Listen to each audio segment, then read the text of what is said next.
You know, a lot of people have a problem with cattle grazing, you know, on any land. Some people have a problem with, you know, just seeing cattle out there. There's this whole move to get away from eating meat. And you know what? I don't blame them. Because I go through the Midwest and I see the feedlot agriculture. I see the hog sheds. And, you know, it's nice that you can't see the hogs, but you see the hog sheds. I know what's in them. I've been on confinement hog farms, and it's a mess. It's a nightmare for a hog.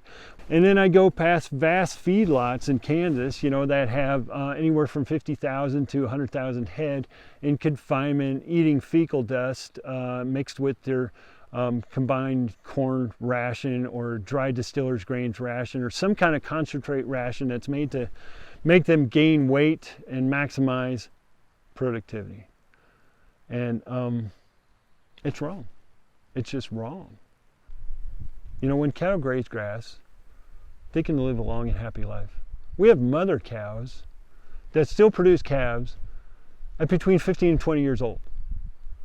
And what's the average life expectancy of a feedlot dairy cow? It's 2.5 lactations right now in Idaho.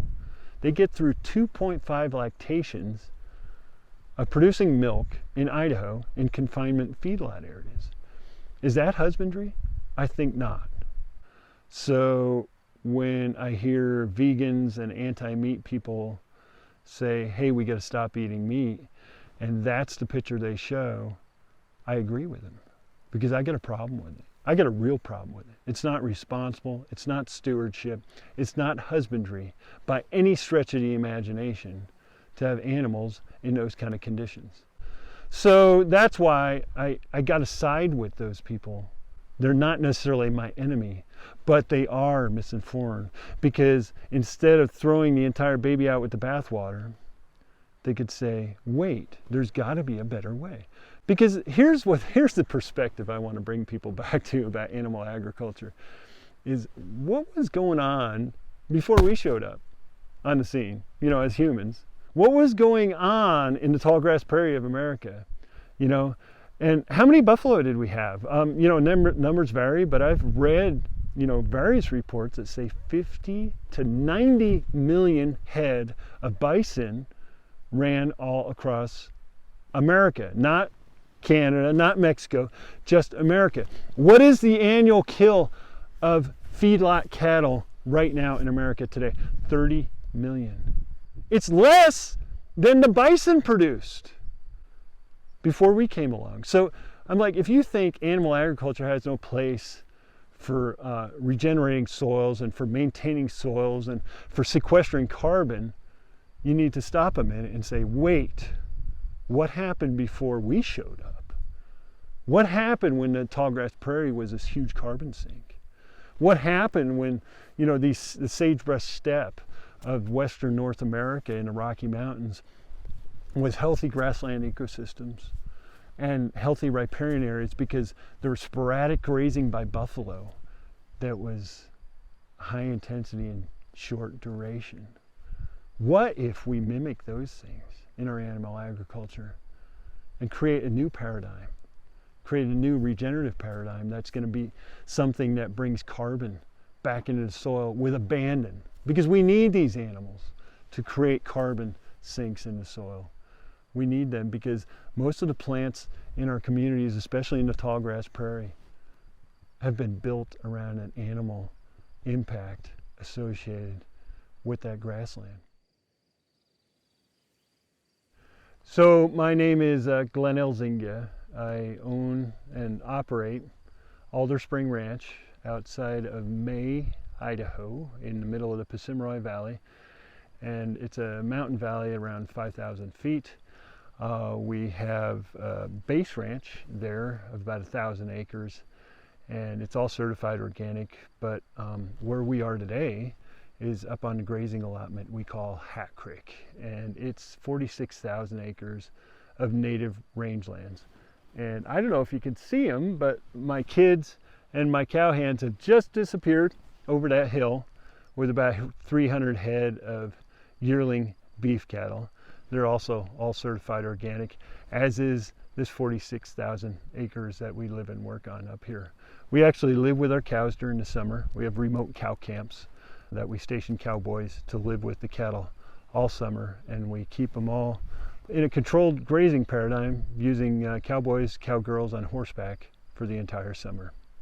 Public lands grazing is a very common aspect of the wide open spaces of the Rocky Mountain West, and we are permitted to run cattle on this 46,000 acre piece of public land. What's different here is that first, we're certified organic. We're one of the largest certified organic holdings in the country. Secondly, is that for several reasons we've discovered that herding our cattle and actually grazing our cattle intensively up here has led to various sorts of gains for us. Some of them are economic, some are ecological. First of all, we don't lose cattle anymore to wolf predation.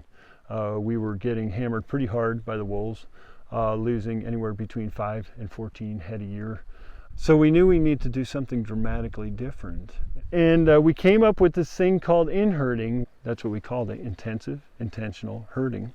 And we basically guide them through the day to where the best grass is. And as a result, our weight gain started going up.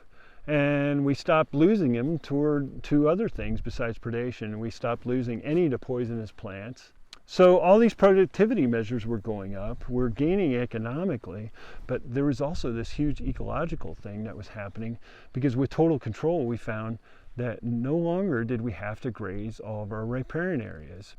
And what that means is that critical habitats like bull trout or dolly Varden trout, whatever you want to call it, that kind of habitat was taken off. Aspen trees were releasing dramatically. We're getting all these new aspen stands taking off because our cattle were no longer nibbling these things. Willows were taking off. Brush thickets along riparian areas became impenetrable, and they became all this avian habitat. All these songbirds started loving it down there. And then just last year, the beavers started coming in out of nowhere and colonizing all these aspen stands that were regenerating. So that was super, super exciting stuff. So we realized in-herding was benefiting us economically and was benefiting the land ecologically.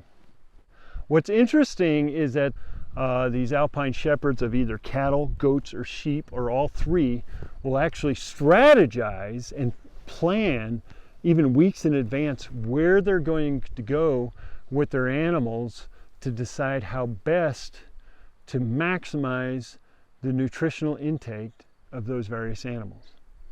That's like super cool to me. That was like an epiphany for me. It's like, holy cow, we can actually choose the best grasses, choose the highest diversity choices, so that these animals can now plan their own grazing journey if we just provide them the extensive salad bar of different greens to choose from. And they can maximize their own nutritional destiny based on their palates. Because there's all these studies that are showing that that's really, really important for humans, to be able to maximize your palate choices to create your best wellness. Once you're eating whole foods, once you get all the crap food, all the processed, box stuff in the center of the grocery store, and you start shopping around the perimeter, or drop the grocery store, eat out of your garden, eat out of your backyard, eat wild game. When you start maximizing those kind of wild food choices, and you start listening to your body, you're going to maximize your wellness. And when you take that lesson, and combine it with the meal planning idea, it gets very, very exciting, because now we have cattle that we can, bring to an area of great diversity, and it becomes an area of great nutritional diversity, because they start picking and grazing all this plant diversity out here. And that's super exciting stuff to me, because wow, we could not only maximize just their productivity, but we can also maximize their health, their wellness, through their nutrition. And guess what? Guess what's really exciting about maximizing those things? It means that we're going to be maximizing those things as well for us, the eaters of these livestock, and our patrons who buy our beef. Sure, it requires more work. It requires cowboys and cowgirls up here all the time. But I know we're doing the right thing for the land, and we love it. we love the land, and it's stewardship. It's what we're asked to do on any piece of land, whether it's 1 acre or 46,000 acres. We need to get our soil back in shape so we can reinstate carbon to where it's supposed to be. And the only way to do that is to practice a true organic agriculture, and that's why I believe in the Real Organic program. My name is Melanie Elzinga. My name is Annie Elzinga. Hi, I'm Becky Elzinga. Hi, I'm Maddie. This is my mount for the day, Natalie. And this is Alderspring Ranch. One thing I'm most proud of that we do here is just raising quality beef while taking care of the land.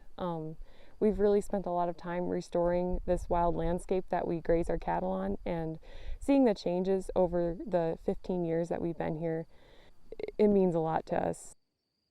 I'm really proud of how my parents have worked really hard in this business and how we've been doing this for about 25 years.